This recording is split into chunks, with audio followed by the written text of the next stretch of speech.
नगे च सुरेन्द्रे च कौशिके पाद संस्पृशि निर्विशेष मनस्काय श्री वीरस्वामिने नमः। आयारो आगम में कहा गया है, जयमाणी इत्थ वीरति अणगारी सब्बओ मुंडे रीयन्ति। साधु कैसा हो? जयमाणे संयम पूर्वक चर्या करने वाला। चलने में भी संयम है, खड़ा होने में, बैठने में, सोने में, खाने में, बोलने में, हर कार्य में संयम रखने वाला हो। समिति हो, सम्यक प्रवृत्ति हो।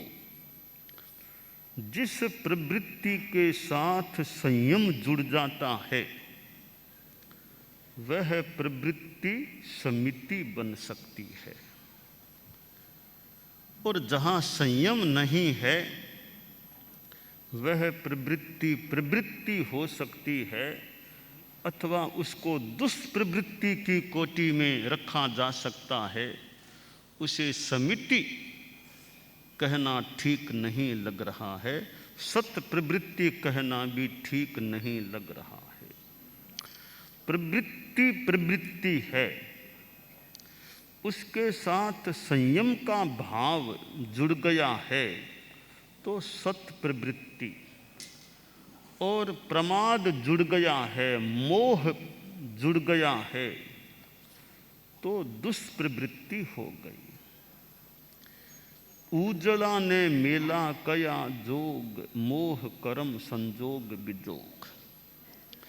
जिस मन वचन काय की प्रवृत्ति के साथ मोह का संबंध जुड़ गया है, मोह का संयोग हो गया है, वह प्रवृत्ति दुष्प्रवृत्ति हो सकती है, हो जाती है। जिस प्रवृत्ति के साथ मोह नहीं जुड़ा है या मोह का विलय का प्रभाव जुड़ा हुआ है, वह प्रवृत्ति सुप्रवृत्ति, सत्प्रवृत्ति और समिति एक प्रकार से बन सकती है। तो साधु कैसा हो? जयमाणी, वह यतमान रहे, संयम पूर्वक चर्या प्रवृत्ति कार्य करने वाला हो। हमारे नवदीक्षित साधु साध्वियों को संयम पर्याय का ये दूसरा महीना चल रहा है, समणियों को भी दूसरा महीना चल रहा है, और यह संयम में जागरूकता, प्रवृत्ति में जागरूकता समणी है तो भी इरिया चलना हो तो इरिया समिति, वाहन में बैठना पड़े मान लो वो अलग, बाकी तो चलना हो, रात में चलें या दिन में चलें, अपनी ओर से इरिया समिति का प्रयास कि कोई जीव जंतु न मर जाए। तो ये जैसे साधु साध्वियाँ इरिया समिति का ध्यान दें तो समणी भी जागरूकता रखे। पुरवो जुग माया ये पेह मानो महिम चरी, बज्जंतो बीय हरिया इंग पाणे ये दगमट्टियम। जितना संभव हो सके कि देख देख तो चलना ही, जीव हिंसा से बचने का ध्यान रखना, प्रयास रखना। तो यह जयमानी संयम पर्याय का, समणी पर्याय का दूसरा महीना है, तो और आगे विकास और जागरूकता बढ़ जाए, ट्रेनिंग और अच्छी हो जाए, प्रशिक्षण यथासंभवतया अच्छा मिले, प्रशिक्षित हो जाए, ट्रेंड हो जाए अपनी चर्या में, कार्य में। और कार्य में ट्रेनिंग गोचरी करना भी एक सामान्य अभ्यास हो जाए। गोचरी कैसे करना, और भी अपना काम करना, प्लेवना, उपकरणों का धोना करना, सारे कार्यों में स्वावलंबिता हो जानी चाहिए। बस काम सीख ले आदमी। साधु जीवन के जो कार्य हैं, गोचरी, पानी, प्लेवना, उपकरण धोना, जो भी अपने कार्य हैं, उन सब को अच्छी तरह करने का अभ्यास हो जाए कि हम स्वावलंबी अब सब सीख गए हैं काम, अपना काम अपने ढंग से अच्छी तरह कर सकते हैं। तो कोई भी जो ज़रूरी काम है वो बिना सीखे, फिर अपनी सिलाई करना भी सीखना हो जाए, कपड़ा चोल पट्टा कैसे सीना, पछेवड़ी कैसे सीना, और चीज़ हो तो कैसे सीना, सिलाई करना भी एकदम अपना सीख ले, दूसरों की भी कर सके सिलाई, इतनी अच्छी ट्रेनिंग अभ्यास हो, खुद की कर सके, मौके पर दूसरों की भी कर सके। तो फिर आगे कोई ज़रूरत हो तो अपने पात्रियों को व्यवस्थित करने की दृष्टि से जो काम हो वो भी सीख लिया जाए, तो स्वावलंबी हो जाए। थोड़े समय में धीरे धीरे हर काम में स्वावलंबिता हो जाए, कोई काम में नैपुण्य दक्षता आ जाए, यह काम कैसे और बढ़िया करना, दक्ष बन जाए काम करने में। तो बाकी तो दक्षता संयम में रहे, संयम की साधना में अपने कार्य भी अच्छी तरह संपन्न हो सके। कपड़े कैसे रखना, किताबें कैसे रखना, बिखरे हुए सामान बिखरा हुआ न पड़ा रहे, एकदम व्यवस्थित अपना, बिखरा हुआ है तो कहीं अजयना भी हो जाए, व्यवस्थित अपनी जगह पर सामान को रखना। बैठना तो अच्छे ढंग से अपना बैठना, देख करके पूंज करके लुंकार बिछाना, यह साधु साधियों की चर्या का क्रम। जयमाने आगम्य का जयमाने यतमान कि संयम पूर्वक कार्य करने का यह अभ्यास सद जाए। 1 साल 1.25 साल में तो एकदम अच्छे सब काम, आवश्यक काम करने में दक्षता या प्रशिक्षितता हो जाए और अपने अच्छे ढंग से काम कर सकें। तो समणियों में भी अपने कार्य में अब चौमासा उतर गया, अब अपने काम करने में सब स्वावलंबी हैं, कोई समणिया साथ रहे न रहे, अपने ढंग से विहार करना, चलना करना, कोई दिक्कत न हो, ऐसी स्वावलंबिता, प्रशिक्षितता, ट्रेनिंग अच्छी हो जाए। तो चतुर्मास के बाद विहार हो, अपना झोलका ले सके, अपना सामान लेकर के चल सके, अपना बोझ है ना, अपना खंडे लिया और चलो विहार करो, ज़्यादा दिक्कत न हो तो अपना बोझ अपने पास लेकर के, जैसे व्यवस्था हो चलने का, देख देख करके चलने का, ओगा कैसे रखना, वो सारी झोलका कैसे लेना, वो धीरे धीरे जैसे जैसे काम पड़े उसमें ट्रेंड हो जाना चाहिए आदमी को, अपना काम अच्छे ढंग से खुद कर सके। तो ओगा है, ओगा का भी अच्छी तरह बांधना आ गया होगा, ओगा अच्छी तरह बांधना आ जाए, पूंजनी अच्छी तरह प्लेवना आ जाए, अपने सारे काम खेलिया सब धोना करना सब अच्छी एक वो जागरूकता और कार्य करने में चातुर्य भी आ जाए, यानी अच्छी तरह हमारा काम हो, विभूषा की भावना नहीं, काम अच्छी तरह ठीक संपन्न हो जाए। तो वो सारी जागरूकता 17 दीक्षाएँ हुई, तो सब में वो ट्रेनिंग चौमासा पूरा हो तब तक मुख्य ट्रेनिंग अच्छी हो जाए, विहार करना, चलना करना, फिर अपने आप अपना सारा काम कर सके, वो अभ्यास हो जाना चाहिए। तो साधु जयमाने संयम पूर्वक चर्या करने वाला और एथ बीरते, साधु बीरत हो, असंयम से बीरत हो, असंयमम और संयमम, असंयम को छोड़ना और संयमम उपसंपज्जामि, असंयमम परियाणामि संयमम उपसंपज्जामि, असंयम से विरत रहना, उसको छोड़ देना, संयम में उपसंपन्न रहना। तो साधु यतमान हो और साधु हिंसा झूठ आदि पापों से विरत रहे, निवृत्त रहे। और अनगार, साधु कैसा हो, अनगार हो, कोई अपना घर मकान नहीं, दुनिया भर में कहीं पर भी साधु के मालिकाना में कोई बिल्डिंग कोई मकान नहीं, साधु कहीं भी ट्रस्टी नहीं, किसी संस्था में साधु को ट्रस्टी नहीं बनना, यह व्यवस्था। कहीं पर वो अधिकार वाली बात नहीं, ट्रस्टी भी नहीं बनना। तो अनगार हो, अपना कोई घर नहीं, अनिकेत हैं, अनिएय वास, कोई अपना घर साधु का नहीं, कोई आश्रम नहीं। सब्बो मुंडे रियंते, सर्वतः मुंड रहे। मुंड में एक तो केसों का ये मुंडन यानी लोच, अपना मुंडन मतलब लोच मान ले मोटा मोटी, कि टाइम पर लोच हो जाए। संवत्सरी से पहले पहले लोच की व्यवस्था है, और फिर साल में 2 बार भी हो तो होली के आसपास जैसा भी व्यवस्था हो, तो 2 बार बाई चांस न हो पाए कठिनाई, तो कम से कम मिनिमम 1 बार लोच तो मिनिमम है, कंपलसरी मान लें। फिर भी थोड़ा अपवाद छोड़ दें कोई बात, बाकी सामान्यतया संवत्सरी से पहले पहले मस्तक है वो प्रायः केश रहित रहे, ऐसा मुंडित। और भी कसाय का भी मुंडन हो, गुस्सा अहंकार ये भी दूर रहे, लुंचित हो जाएं।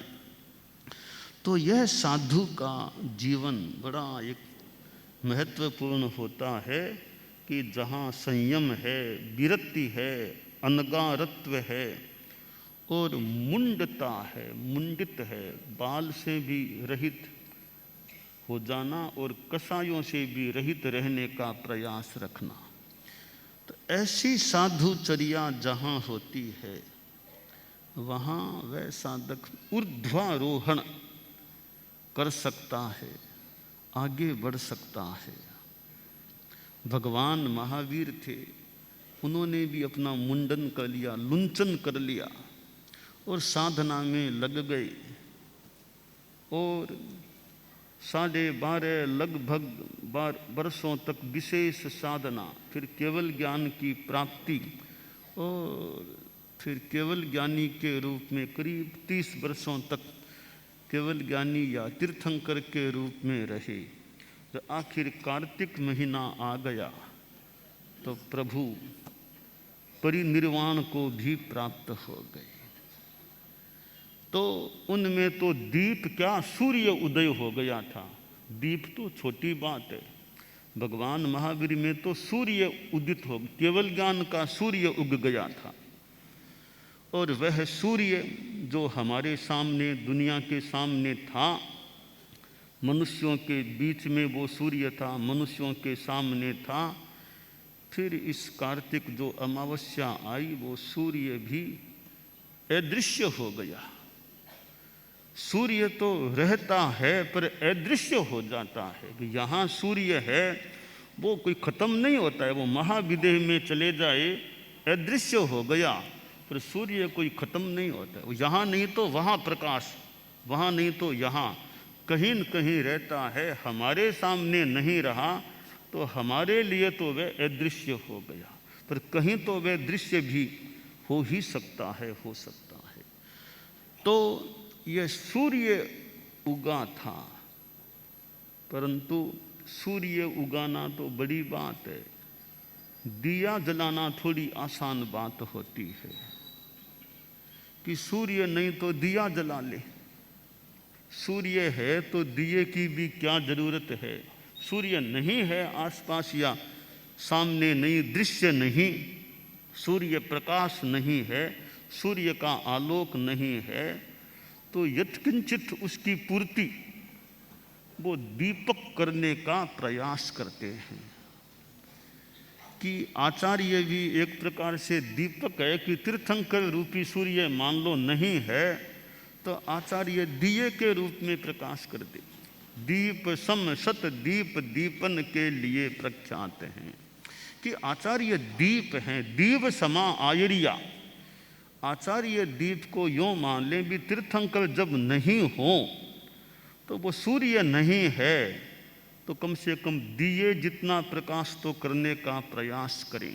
दीप समा आयरिया, तो आचार्य दीप के समान हैं। और हमारे साधु साध्वियाँ ज्ञानी लोग वे भी दीप के समान हो सकते हैं। कि दिया, ज्ञान का दिया जलाए। कि मिट्टी के दिए भी जलते हैं देखने में बढ़िया भी लग सकते हैं, सांसारिक रीति रिवाज भी हो सकती है। दिए से प्रकाश होता है, कि प्रकाश सूर्य का हो, चंद्रमा का हो, रत्न का हो, दिए का हो, ये भी प्रकाश हैं, पर चैतन्य प्रकाश नहीं है। ये भौतिक प्रकाश हो सकते हैं। चैतन्य प्रकाश, चैतन्य प्रकाश है वो एक ज्ञान का आलोक, ज्ञान का प्रकाश है। तो ये ज्ञान का दीप जले, मिट्टी का दीप लोग भले जलाने वाले जलाते होंगे, पर हम ज्ञान का दीप जितना जला सके वो जलाने का प्रयास करें। ज्योति, ज्योति प्राप्त हो, ज्योति बढ़े, तो यह ज्ञान की ज्योति। अब आगम है, ये आगम एक अच्छा याद है, मानो किसी रूप में वो एक दिया तो जल गया है। अर्थ अच्छी तरह समझ में आ जाए तो दिया और ज़्यादा अच्छे रूप में ज्वलित हो गया है। एक 10वें आलियम अच्छी तरह याद है, अर्थ भी दिमाग में एकदम स्पष्ट है, तो बहुत बढ़िया थोड़ा बड़ा दीपक मानो भीतर में जल गया है। उत्तर जैनानी और याद है, अर्थ भी समझ में आ गया है अच्छी तरह। यानी चितारते समय अगर अर्थ का भी बोध होता रहे वो बड़ी बात है। एक तो भी अर्थ का पता नहीं है, पाठ बोल दो भले, धम्मो मंगलम मुक्तिठम अहिंसा संयमो, तो अर्थ नहीं आता तो वो छोटा सा दिया है। अर्थ का बोध हो गया है वो थोड़ा बड़ा दिया हो गया है। तो अर्थ का बोध इतना अच्छा हो जाए कि धम्मो मंगल मुक्तिठम बोलते समय भी ध्यान, इसका मतलब समझ में आता रहे, बोलते रहे मतलब समझ में आता रहे, वो बड़ी बात हो सकती है। तो हमारे नवदीक्षित साधु साध्वियाँ समणियाँ हैं, वो भी ये दीपक जलाएं कि 10वें आलियम पक्का हो गया, उसका दीपक अर्थ समझ लिया और बड़ा दीपक जल गया है। जो कभी उत्तरज जयनानी सारे याद नहीं कर सकते, आगम धीरे धीरे धीरे धीरे स्वाध्याय हो जाए। 4 वर्ष का संयम पर्याय हो गया, कब सुई गड़ो पढ़ ले। ये जो वो आगम का विधान है, इतने वर्ष हो गए वो आगम पढ़ ले। ऐसे आगम पढ़ते जाएं और अर्थ समझ में आता रहे। जिनको प्राकृत पढ़ने से सीधा अर्थ समझ में आ जाए वो एक अच्छी उपलब्धि माने कि जरूरत नहीं ज़्यादा अर्थ देखने की। जो ही पाठ दिमाग में आया, इसका ये अर्थ ये दिमाग में आ गया, तो ये अर्थ इतना हमारा अपना बन जाए, इतना मित्र बन जाए, इतना परिचित हो जाए कि पाठ दिमाग में आने पर अर्थ भी आसानी से दिमाग में आ सके, स्पष्ट हो सके। तो ये आगम के दीप जलें और पन्ना दीवो भव, प्रज्ञा दीप जल जाए। प्रज्ञा का दीप, प्रज्ञा का ऐसा दीप, प्रतिभा का या ज्ञान का ऐसा दीप जल गया कि कोई भी आगम का पाठ लाओ, सामान्य रूपेण उसका क्या मतलब है, मूल पाठ के पोथे को पढ़े तो भी सामान्य रूपेण समझ में आ जाए, इसका मतलब यह है, प्राय समझ में आ जाए। इसका बिना अनुवाद का पोथा हाथ में लिए, मात्र टेक्स्ट पाठ का पोथा हाथ में, उसको देखते हैं। उत्तरज जैनानी का 54 या छोटा सा गुटका, वो छोटी सी पुस्तिका हाथ में है, स्वाध्याय करें, अर्थ भी समझ में आता रहे। यह स्थिति हो जाए साधु साधियों की, समणियों की, यह अच्छी स्थिति मानी जा सकती। वरना पाठ पढ़ते हैं, समझ में कुछ आता नहीं, पढ़ लो भले, पढ़ना भी अच्छा है, समझ में नहीं आता है क्या बात है, वो समझ में आ जाए। पाठ पढ़ते जाओ, जैसे सामान्य हिंदी की किताब पढ़ें, बात समझ में आ रही है, वैसे आगम का पाठ पढ़ें, अरे बात समझ में आ जाए। तो ऐसी स्थिति जिनकी बन जाती है वह तो एक बहुत अच्छी स्थिति है। कि बिना अनुवाद पढ़े कोरे पाठ से भी मतलब प्राय प्राय समझ में आ जाए। तो पन्ना दीवो, ये प्रज्ञा का दीप जले, प्रज्ञा के दीप जलेंगे मन के फलेंगे, क्या क्या पाना है। तो ये प्रज्ञा के दीप, पन्ना दीवो, पर प्रज्ञा दीप वो जल जाए, ऐसी प्रज्ञा जाग जाए कि थोड़ा भीतर से वो ज्ञान उभर जाए। तो हमें यह प्रज्ञा का दीप है और ये पन्ना समीक्षा की बात है। तो ये दीपक की जो बात है, बाहर के दीपक हैं वो दुनिया के दीपक हैं, सांसारिक दीपक हैं, उनका अपना महत्व, रीति रिवाज, कोई उद्देश्य हो सकता है, पर वो सांसारिक लौकिक भौतिक दीप हैं, लौकिक दीप हैं। ये अलौकिक दीप है, अलौकिक वो आगम का दीप है, अलौकिक दीप वो प्रज्ञा का दीप हो सकता है। अलौकिक दीप वो आचार्य भी एक दीप के समान हो सकते हैं, और हमारे साधु साधियाँ भी दीप के समान, समणियाँ भी दीप के समान हो सकती है कि दिए से दिया जले, एक दीपक से दूसरा, फिर अगला अगला, जो दिए से दिया जलता रहे। एक साधु किसी को ज्ञान देता है, तैयार करता है। अब एक साधु मान लो किसी साधु को अच्छा ट्रेंड कर दे, बहुत बड़ा काम। हेमराज जी स्वामी थे, सिरियारी वाले आचार्य भिक्षु के समय जो दीक्षित हुए थे, एक जीत मुनि जैसा साधु उनके पास रहा, हमारे परम पूज्य जयाचार्य, लगभग 12 वर्षों का समय। अब एक साधु का व्यक्तित्व तैयार हो जाए, मूल तो उपादान तो खुद में चाहिए, उर्मा तो खुद में चाहिए, प्रतिभा तो साथ वालों का ऐसा सानिध्य मिल जाए कि कोई व्यक्तित्व तैयार हो जाए। तो जीत मुनि जैसा एक व्यक्तित्व हमें मिल गया, तैयार हो गया, सामने आ गया। तो ऐसे संतों के पास छोटे छोटे संत रहें, न्यारा में रहें, भेला में रहें, और कई संत हमारे सारे एक समान तैयार हों, ये तो कामना करना थोड़ा कठिन है, पर सारे नहीं, कुछ भी तैयार हो जाएं, जिनके पास रहें उनका भी प्रयास, मनोभाव रे भी थोड़ा तैयार करने का प्रयास करें। तो कुछ कुछ व्यक्तित्व भी होते हैं, वो भी धर्म संघ के लिए बड़े एक उपयोगी हो सकते हैं, धर्म संघ के विकास में फिर वो अपना योगदान भी दे सकते हैं। तो ऐसे दीपक जलाएं, ऐसे व्यक्तित्वों को तैयार करें कि भी अमुक अमुक ये संत अच्छे हैं, आचार विचार प्रतिभा ज्ञान अच्छा हो, उनको और थोड़ा सपोर्ट मिले और पोषण मिले और थोड़ा अनुकूल वातावरण मिले। तो वो बीज है, मूल तो बीज है, अब साथ में जो ताप, सिंचन, वाटर, पानी, जो उसको अनुकूल सामग्री चाहिए, तो बीज है, बीज में क्षमता है। वो अनुकूल सामग्री मिल जाए, ताप या पानी, जो भी मिट्टी, जो फिर वो बीज अंकुरित हो जाए, आगे बढ़ जाए, पौधा बने, कभी पेड़ बन जाए।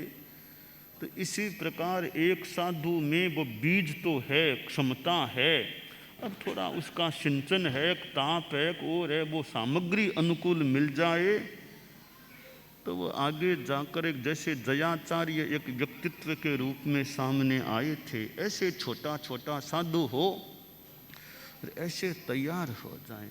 अब साधियों में भी मान लो हैं, छोटी है, मतलब बहुत बड़ी उम्र नहीं है। अब साधियाँ तो पहले पारमार्थिक शिक्षण संस्था है, फिर जैन विश्व भारती इंस्टीट्यूट है, कई जगह यूँ पढ़ करके आती हैं तो कुछ तो काम मान लो उनका पहले ही हो गया। अब और थोड़ी अनुकूल स्थिति मिल जाए तो साध्वियों में भी कई बहुत अच्छे स्तर की साध्वी जी सामने आ सकती है, जो आचार विचार संस्कार व्यवहार ज्ञान प्रतिभा वक्तव्य आदि में बड़ी एक विकासशील और विकसित हो जाए।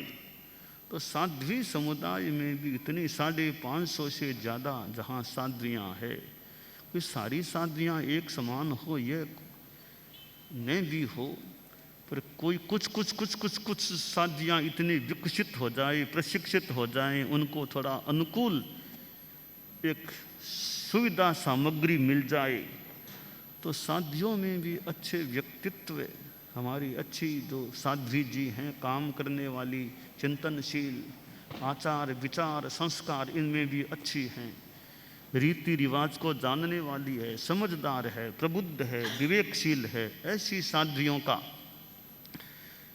जब समुदाय होता है कुछ भी ऐसी होती हैं तो साध्वी समुदाय पूरे धर्म संघ की भी एक गरिमा कह दें तेजस्विता कह दें वो बढ़ सकती है। तो समुदाय में कुछ ऐसे दीप जल जाएं, वो सारे कमरे में दीप नहीं दिए थोड़े से दीप हैं पर कमरा प्रकाशित हो। धर्म संघ में सारे एक समान न भी हों, कोई ऐसे हैं कि समुदाय प्रकाशित हो जाए, समुदाय की वर्चस्विता तेजस्विता प्राणवत्ता अच्छी हो जाए। तो यह दीप जलाना है कि प्रज्ञा के दीप आगम के दीप ज्ञान के दीप ये दीप जलें और इस दीप से आचार भी प्रकाशित रहे आलोकित रहे अच्छा रहे।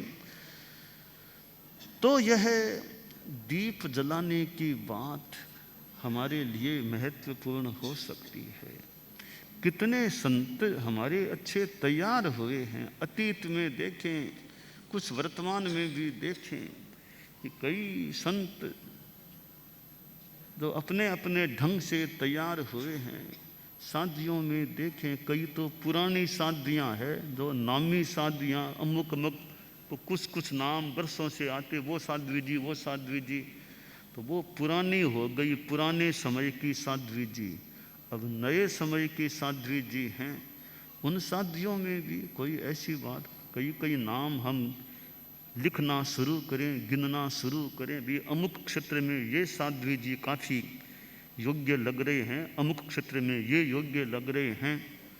तो यूँ अलग अलग क्षेत्र फिर जिनको जैसा मौका मिले उसके अनुसार उनका विकास उनको कार्य करने का मौका मिले अमुक क्षेत्र में काम करने का मौका मिले तो काम करते करते आदमी बढ़ सकता है।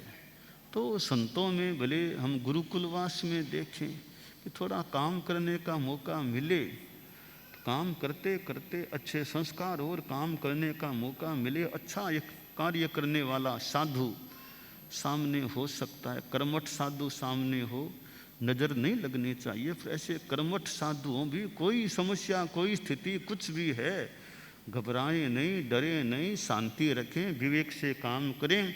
किस समस्या को कैसे टैकल करना कैसे क्या करना यह दिमाग हो प्रतिभा हो कर्मठता हो। कभी हार जल्दी सी हार नहीं मानना, बहुत ही स्थिति तो हार माननी पड़े कि जल्दी सी हार नहीं मानना।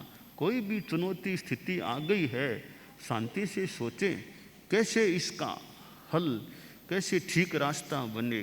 तो ऐसे कर्मठ साधु होते हैं दिमागी होते हैं फिर साथ में विनीत हैं अच्छे संस्कार हों संग निष्ठा हो। ऐसे अच्छे संस्कार भी संघ के लिए कुछ करें कि हमारा धर्म संघ है इसके विकास के लिए मेरा भी कोई योगदान लगे तो बहुत खुशी की अच्छी बात है कि मेरा भी योगदान धर्म संघ की अमुक सेवा में लग रहा है।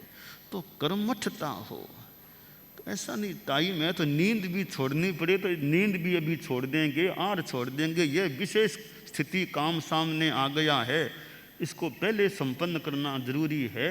तो पहले इसको संपन्न करें, नींद थोड़ी भले बाद में ले लें, या कभी नींद भी छोड़नी पड़े, रात को देरी से सोना पड़ेगा, बीच में ये भी ऐसा काम आ गया है, तो ऐसी कर्मठता हो, साता वेदनीय का भी योग ठीक रहे, शारीरिक अनुकूलता हो, तो कर्मठता हो।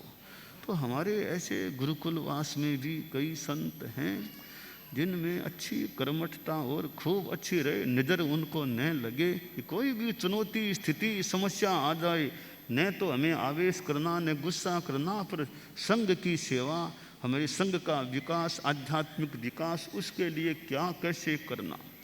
कोई काम गुरुकुलवास है, इतने अनेक तरह के काम हो सकते हैं, और संतों में कई कोई अमुक काम में, कोई अमुक में, कई तो कई कामों में लगे हुए हैं, उनको कहीं ज़रूरत है थोड़ा सा कद अभी यह काम अभी है, बस फिर वो अपने आप संभाल ले। यह स्थिति बढ़िया होती है, कुछ एक बार बता दिया भाई यह काम है, यह संभालना है, बस अब हो गया, अब अपने आप काम वो यानी काम को संपन्न करने में लग जाते हैं। और कहीं कहीं तो भी कहना भी नहीं पड़े, कहने की जरूरत, खुद नहीं देख लिया यह स्थिति काम है, इसको संभालना, तो बिना कहे ही काम में जुट जाए, वो तो बहुत ही बड़ी बात है। कहना भी नहीं पड़े, बिना कहे अपने आप काम को संभाल, आपको कोई ध्यान देने की जरूरत नहीं, सब अपने आप काम हो जाएगा, हो सकेगा। तो यह दीप, ज्ञान का भी दीप, और फिर कर्मठता हो, कि कर्मठता कि साधु लोग तो पुरुष है ना, तो पुरुषों को तो पौरुष के साथ कभी कठिनाई है तो कोई बात नहीं, हमें शांति से कठिनाई का भी मुकाबला करें, कैसे रास्ता निकले उस पर ध्यान दें। तो साधुओं में वो पौरुष की जलना नहीं, कोई कठिनाई आ जाए, कोई कैसा भी आदमी आ जाए, क्या कोई भूत आ गया, इस संत का भूत आ गया, कोई डर की बात नहीं, हम भूत को भी संभाल लेंगे, कोई डरने की बात नहीं है। तो ऐसे वो संतों में तो निर्भीकता रहे कि भूत आ जाए तो भी हमें डर नहीं है, कोई लड़ाई नहीं, झगड़ा नहीं, भूत आए उसको मंगल पाठ सुना दें, थोड़ी हो तो बात कर लें, ये क्या बात है, भूत की योनि में हो, भूत की योनि में क्यों जाना पड़ा, अब जितना धर्म ध्यान कर सको, तो डरना नहीं कि साधु के, हमें भूत का भी डर नहीं हमको, तो कोई आ जाए बोले, कि साधु की साधना चले और भूत आए, प्रेत आए, यक्ष आए। स्वामी जी को देखे हम, यक्ष महाराज आ गए तो पधार गए, पधार गए। स्वामी जी को याद करें ना, केलवा में वो अंधेरी ओरी का स्थान, एक तरह से पौरुष को देखना, वो तो स्वामी जी में संभव है। देखो स्वामी जी में कैसा पौरुष था, भिक्षु स्वामी में, कि रात को रहना, रात को रह गए, यक्ष महाराज पधार गए, पधार गए, कोई बात कर लें, उनसे भी बात कर लें, क्या बात है। तो उनसे भी बात हो गई, वो लगा नागराज भारमल के पैरों में कठिनाई पैदा हो रही है, स्वयं स्वामी जी पधारे, नागराज को भी अपना मानो संदेश दिया। तो ऐसे हमारे एक दृष्टि से पौरुष में एक कर्म देखें तो स्वामी जी हमारे परम पूजनीय हैं, कि निर्भीकता, भूत आए, वो तो खैर यक्ष की बात है, कि किसी जाति का आए पधारे, हमें कोई डर नहीं, आराम से आप बात करो, सेवा करो, बात करें धर्म की बात, भूत हो, प्रेत हो, यक्ष हो, कोई हो, हमें कोई आसाधना भी नहीं करें, अच्छी ज्ञान की चर्चा करना हो तो मौका हो तो कर लें। तो यह हमारी निर्भीकता अगर हमारे में रहे, तो आचार्य भिक्षु को तो उनमें जो एक निर्भीकता प्रतीत हो रही है, कि जहाँ देव जगत का भी व्यक्तित्व पधार गया तो पधार गया। आचार्य श्री तुलसी को हम देखें, जहाँ तक मैंने आकलन किया, उनमें भी साहस अच्छा था। गुरुदेव तुलसी में भी जितना मेरा अनुमान है, जो डरने की झटपट कोई बात नहीं, कोई डरने की बात, कोई स्थिति आ गई तो आ गई। कैसी कैसी स्थितियाँ उनके सामने आई थी, याद करने से मेरी वो स्थिति, वो स्थिति, वो स्थिति, चाहे रायपुर का हो, चूरू का हो, जयपुर का हो, आमेठ का हो, और कोई हो, ऐसे वैसे कोई मेवाड़ की, आमेठ की स्थिति, तो गुरुदेव तुलसी में निश्चय में तो क्या लगता है कितनी निर्भीकता और साहस का भाव रहा होगा। तो यह दीप जले, ज्ञान का दीप है, फिर स्वयं की एक कर्मठता, निर्भीकता, निष्ठा, हमारी साधनाशीलता, ये सब अच्छे रहें। तो यह जो हमारा धर्म संघ है, हम अपनी साधना भी करें और उसकी सेवा के लिए भी तत्पर रहें। अब साध्वियाँ हैं मान लो, अब दीक्षाएँ होने वाली है, तो हमें चिंता थोड़ी है भी दीक्षार्थियों के लिए ओगा चाहिएगा, पूंजनी कहाँ से आएगी, हमें क्यों चिंता की बात है, हमें कहने की भी मतलब नहीं। दीक्षा हुई, सब तैयार हैं, ओगे तैयार हैं, पूंजनी तैयार है, पात्रियाँ तैयार है, तो मतलब मुझे मतलब सामने कोई न कहने की आमतौर से अपेक्षा, न पूछने की प्राय अपेक्षा, अपने आप ऑटोमेटिक दीक्षा हुई, ओगा देना है। नवदीक्षित संतों को ओगा देना तो यह नहीं कि ओगे बने कि नहीं बने, पूछने की संभवतः अपेक्षा, अपने ओगा तैयार है देने के लिए, पूजनी तैयार है, यानी कोई चिंता नहीं, निश्चिंतता, कहने की जरूरत नहीं। कहना पड़ी दीक्षाएँ होने वाली है, ओगे तैयार करना है, कहने की जरूरत नहीं है, बोलने की जरूरत नहीं है, इशारा करने की जरूरत नहीं है, अपने आप टाइम पर वो सामग्री के ग्रास देना है। नवदीक्षितों को ग्रास देना है भी, ग्रास लाना, कहने की जरूरत नहीं है, ग्रास लाना है, वहाँ जाओ तैयार है सामग्री ग्रास देने की। तो ये स्वयं स्वतः संचालित किया, कहने की जरूरत नहीं, अपने आप काम हो जाए कि आगे जाकर पट्ट बिछाना, वहाँ जाना कि आगे भी कहना ही नहीं, पर आगे जाओ, पट्ट तैयार है, बैठने की स्थिति व्यवस्था तैयार है। तो यह हमारे साधु साध्वियों में कि स्वतः विवेक, अपनी जिम्मेवारी, अपने क्रम से सारा काम, कि संतों को उपकरण चाहिएंगे, मुफ्तियाँ चाहिएंगी, जब जरूरत हो थोड़ा बता दो, मुफ्तियाँ उगा चाहिए बता दो, ऐसा नहीं भी चौमासा आ रहा है मुफ्तियाँ बनानी हमारे लिए, वो चाहिए बनानी नहीं चाहिए, तब कह दो हमें चाहिए, वो देख लो क्या इतनी मुफ्तियाँ तैयार है, जितनी चाहो ले लो, यानी अच्छी व्यवस्था जो बनी रहती है वो बड़ी बात होती है। तो अपना अपना कार्य क्षेत्र है, कुछ चीज़ों में संतों का अपना कार्य क्षेत्र है, साधियों का अपना कार्य क्षेत्र है, अपना अपना जो कार्य क्षेत्र है बस उस कार्य में आदमी जागरूक रहे और उपयुक्त कर्मठता रहे, शरीर की भी अनुकूलता रहे कि कर्मठता बनी रह सके। तो ये दीप जले, स्वयं का, दिमाग का, प्रज्ञा का, ज्ञान का दीप अच्छा रहे और अपने निपुणता रहे काम की। अंग्रेजी में बोलना है, लोग अंग्रेजी में बोल देते हैं, अंग्रेजी में भाषण दे दें, संस्कृत में बोलना तो कोई भाई जरूर संस्कृत की हालांकि इतनी आवश्यकता नहीं पड़ती, आजकल संस्कृत में बोलने की अपेक्षा अंग्रेजी में पड़ती है कई बार। संस्कृत में ऐसा प्राय कोई आदमी प्राय नहीं मिलता कि जो संस्कृत के सिवाय समझता नहीं, ऐसा प्राय आदमी नहीं मिलता है। तो ऐसे भले कोई मिल जाएं जो अंग्रेजी में ही समझते हैं, जो हिंदी नहीं समझते, गुजराती भी नहीं समझते, संस्कृत नहीं समझते, उनको अंग्रेजी में बोलने से संप्रेषण हो सकता है। तो भी अंग्रेजी का भी कईयों को ज्ञान है, भी उनको कह दो भी अमुक बच्चे अंग्रेजी वाले, उनको थोड़ा बताना है, तो अंग्रेजी में भाषण दे दिया।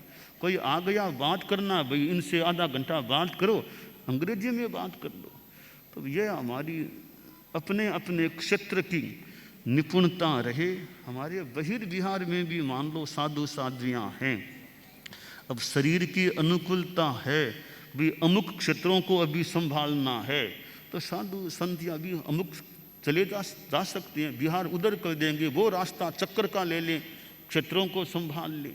यह कर्मठता, खुद की वो एक रुचि, भाई न्यारा में हैं तो हमारा कार्य क्षेत्र है, क्षेत्रों को संभालना, थोड़ा चक्कर पड़े तो पड़े, 10 किलोमीटर इधर लेके रास्ता हमारे क्षेत्र हैं, तो 2 घर हैं, 5 घर हैं, 10 घर भी, रास्ता थोड़ा लंबा ले लो, उन क्षेत्रों को परसते परसते संभालते संभालते आगे बढ़े। तो न्यारा में भी ऐसे कई सिंघारे मिल सकते हैं, तो इनमें रुचि है, भावना है, भाई क्षेत्रों को भी चक्कर लेकर भी संभालें। और ये ऊपर चढ़ना तो पैरों की अनुकूलता हो, तो कई हमारे चारित्रात्माएं ऊपर चढ़ना होता है, इतना तला, तो 10 तला भी जाके गोचरी कर लिए, उतने तले चढ़ गए। तो कोई साधु तो हमारे पता नहीं वो 10 क्या, 20 क्या, 30 क्या, 40 क्या, उससे भी ज़्यादा तलों में कोई चढ़ गए।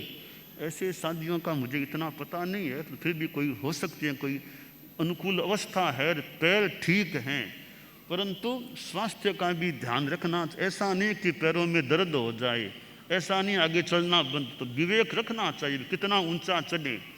ज़्यादा ऊंचा हमारे मुख्य मुनि हैं, अब मुख्य मुनि भी हमारे यूँ इधर उधर जाना करना, वो घरों में और में स्पर्शना, मतलब चरण स्पर्शना, तो मुख्य मुनि भी ऐसे घूमते हैं।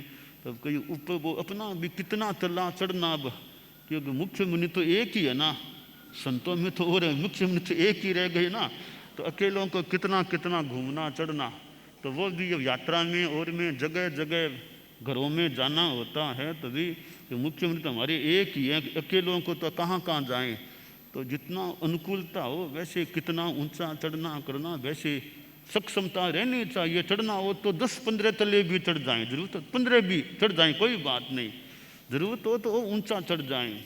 अपने यह कर्मठता हमारी बनी रहनी चाहिए। अब साध्वी प्रमुखा जी भी हैं, अब 5 तल्ला चढ़ने की बात तो आपको कहना थोड़ी मुश्किल, कोई विशेष अपेक्षा, बाकी तो 5 घना।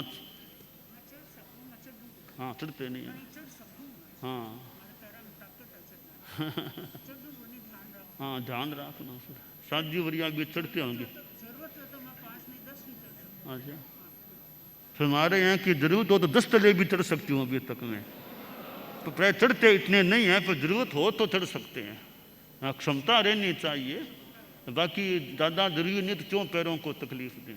साध्वी वरिया भी ऐसे तलों में कहीं कहीं, तो अपना जरूरत हो तो चढ़ें, वरना अपना ध्यान भी रखना चाहिए। तो मूल कर्मठता, वो योग्यता, पैरों की योग्यता बनी रहे भी चढ़ सकते हैं, चल सकते हैं। तो शरीर की कर्मठता रहे, मन में काम करने का उत्साह रहे। अब समणियाँ है वो विदेश में भी जाती है, देश में भी रहती है। तब समणियाँ पैदल भले कम चलने वाली होगी, पैदल चलने वाली समणियाँ ज़्यादा नहीं होंगी, उनको इतनी ज़रूरत भी नहीं है पैदल चलने की। अभी तो नवदीक्षितों को थोड़ा पैदल चलाने की बात, उनको पैदल चलाने की बात है कि पैदल यात्रा कैसे करें। अपने ढंग से वो काम करते हैं, तो वहाँ कर्मठता रहे।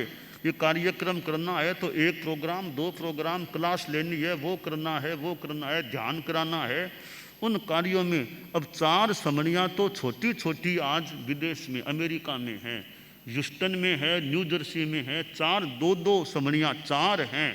अब वे छोटी छोटी हैं, दीक्षा लिए उनको 4 साल भी नहीं हुए, समणी बने 4 साल भी नहीं हुए हैं, 3 भी नहीं हुए होंगे, गत वर्ष भी थे, इस वर्ष भी हैं अमेरिका में।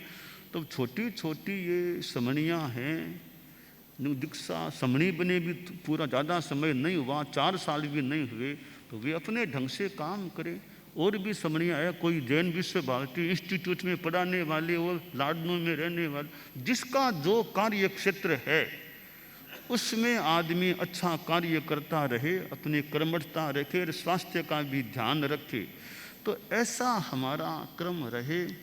तो यह दीप जलने की जो बात है, तो गुरुकुलवास में भी, न्यारा में भी व्याख्यान भी देना हो, सब अपने काम अच्छे ढंग से करें, अपने आचार विचार का भी हम ध्यान रखें, संस्कार, संग निष्ठा, आत्मनिष्ठा, इनका ध्यान रखें, और जितना फिर काम कर सकें वो कर्मठता से काम करने का प्रयास करें। कि व्याख्यान देना है तो व्याख्यान दें, और गोचरी दाना तो गोचरी जाएं, घरों को संभालना तो वहाँ जाएं, दर्शन देना तो वहाँ जाएं, यानी वो शरीर ठीक रहे और उत्साह भी अच्छा रहे। अपने विवेक से आदमी को काम करते रहना चाहिए। गुरुदेव तुलसी को हमने देखा था कि वो देखो कितना पुरुषार्थ, कितनी यात्रा कर ली रे, राजस्थान से ठेठ दक्षिण भारत, राजस्थान से कोलकाता, पद यात्रा से संघ को, समुदाय को जितना भी था साथ लेकर के पधारे हैं। और पधारे इन्हें कितने लोगों से संपर्क किया है, इतना धर्म संघ का भी इतना कार्य है, और भी साहित्य का आदि का जो भी काम रहा हो, अध्यापन का जितना जैसे रहा हो, तो गुरुदेव तुलसी में भी परिश्रम भी और लगता है साहस हिम्मत का भाव भी अच्छा रहा। तो ऐसे हमने आँखों से, स्वामी जी को तो यूँ आँख से मान लो नहीं देखा हो, गुरुदेव तुलसी को तो देखा है कि कैसे पधारे हैं, कितना व्याख्यान का रोज, कितने वर्षों तक रोज प्राय मान लो व्याख्यान देने का काम, लोगों से संपर्क। और रात को कितनी देरी से पढ़ाते, कितने बज जाते रात को, सुबह फिर जल्दी अपने टाइम प्राय मान लो विराट जाते, कितना काम किया है। तो यह कर्मठता आदमी में बनी रहे, अच्छा काम आदमी करता रहे, यह काम है।